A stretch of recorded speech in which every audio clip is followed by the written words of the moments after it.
হঠাৎ করেই তারেক রহমানকে মুখোমুখি আলোচনার আহ্বান জানিয়েছেন জামাতের আমির। সেই ক্ষেত্রে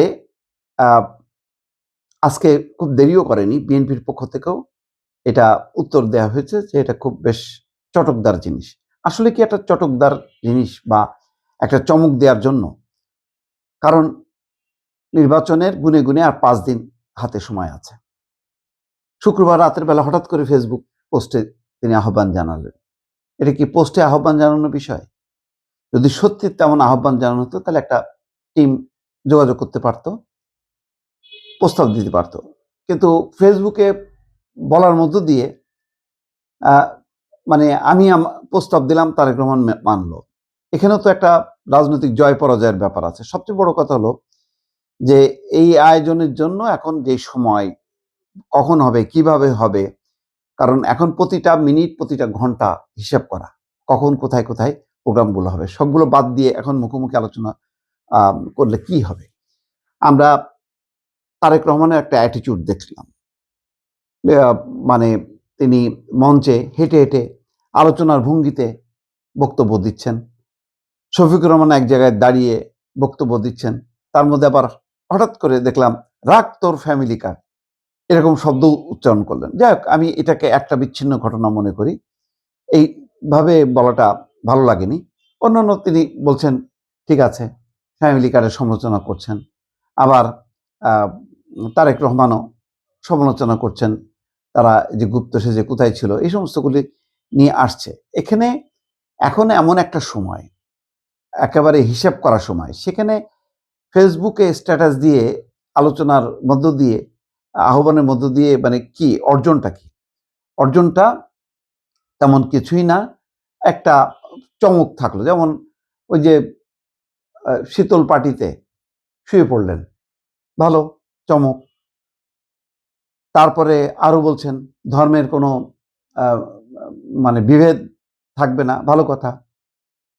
মানে যেটা অন্যান্য গণতান্ত্রিক রাজনৈতিক দল বলে তিনিও বলছেন। কিন্তু তিনি বলছেন তার দলের নামটাই হচ্ছে জামাতি ইসলামী। তিনি বলছেন ধর্মের বিভেদের ভিত্তিতে দেশ চালানো যাবে না। তো সেগুলি তো একটা গণতান্ত্রিক কাঙ্ক্ষা হইলে নামটাও গণতান্ত্রিক হইতে হয়, তার makeup, get up, dress up সবকিছু গণতান্ত্রিক হইতে হয়। তার তো ধারে কাছেও নেই। তারপর নারীদের নিয়ে যে বক্তব্য, সেটা তো গণতান্ত্রিক রাষ্ট্রর সাথে সঙ্গতিপূর্ণ না।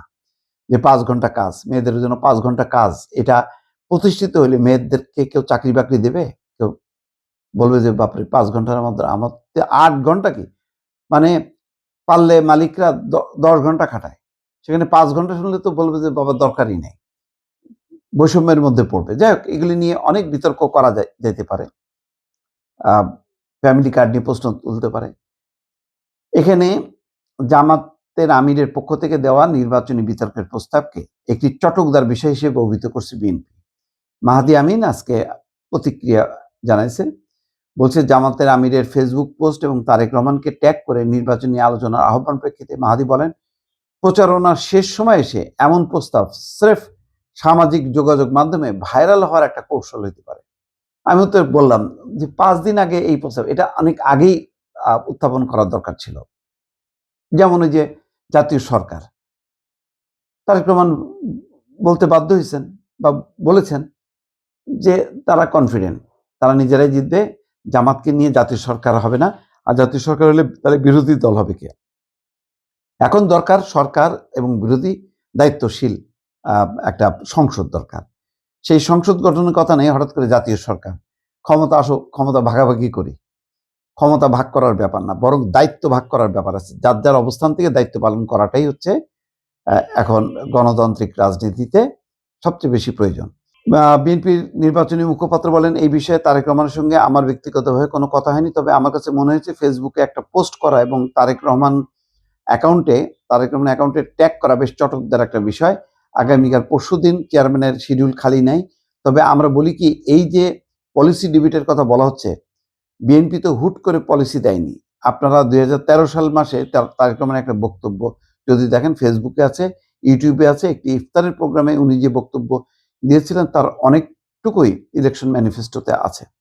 দেখ, এখন প্রশ্ন হলো যে কি বলছে আসলে।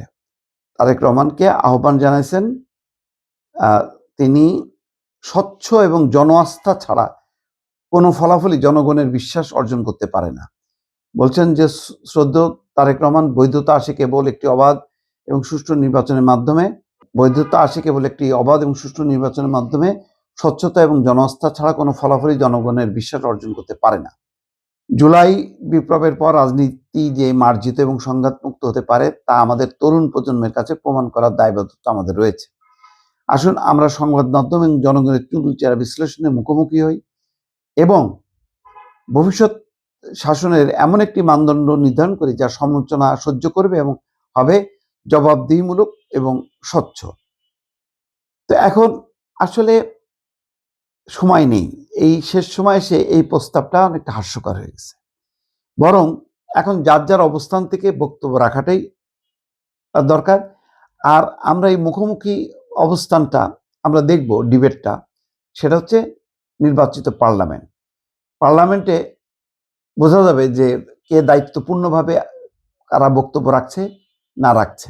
অবশ্যই জুলাই আগস্টের বিপ্লবের মধ্যে দিয়ে একটা পরিচ্ছন্ন রাজনীতি আমরা আশা করছিলাম, কিন্তু রাজপথের তরুণদের যে ভাষা, সেই ভাষা তো কোনোভাবে গ্রহণযোগ্য না। এই যারা এই স্লোগান দিচ্ছে তারা কোন দলের কর্মী? সেই কর্মীদেরকে আগে শালীন ভাষায় কথা বলা, স্লোগান শেখানো রাজনৈতিক দলগুলোর দায়িত্ব। বিশেষ করে যারা ধর্মীয় রাজনীতির মোড়ক নিয়ে আছে তাদের এই দায়িত্বটা সবচেয়ে বেশি। তারপরে তো সংসদ তো আছেই, আমরা মুখোমুখি ডিবেট দেখব। হ্যাঁ, নির্বাচনে আগে দেখতে পারলে ভালো হতো, কিন্তু এখন আর সেই সময়টা আর নেই। এই প্রস্তাবটা যদি আরো 15 দিন আগে দেওয়া হতো তাহলে বরং একটা মানুষ মনে করত যে হ্যাঁ, তারেক রহমানের এই প্রস্তাবে সাড়া দেওয়া উচিত। এখন কি আসলে সেই সময় আছে? দর্শক, মতামত চাই আপনাদের।